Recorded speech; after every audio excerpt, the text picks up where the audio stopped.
पालित हो जाइछे स्वामी विवेकानंद सेवा समिति पक्षरु नेताजी जयंती।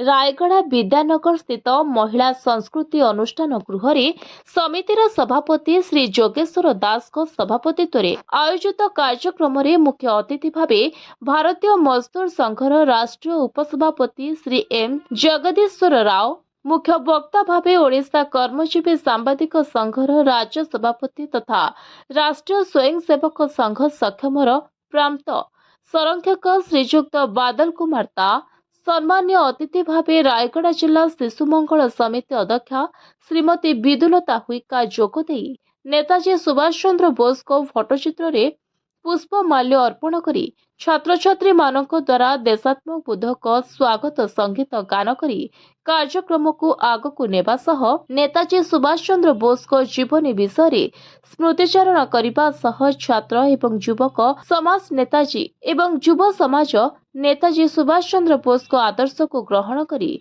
निज जीवन को आग को नेबा पई मार्गदर्शन करथिले। तेबे समितिर सह संपादक श्री गणेश कुमार साहू समितिर कार्यशैली कार्यक्रम उपरे उपस्थापना करथिले। एही अवसर रे समिति पक्षरु छात्र छात्री समाजसेवी लेखक लेखिका मानकु मानपत्र सह गोटे चारा गछ दे सम्मानित करने सह देश रे पर्यावरण को रक्षा करने एवं पॉलिथिन मुक्त करने अतिथि वृंद अनुरोध करने सह सचेतनता करथिले। एकल रथ उत्सव प्रभारी दक्षिण भाग ओडिशा और संस्कार शिक्षा प्रमुख रायगढ़ जयदेव सिठ कार्यक्रम रे मंच परिचालना करथिले।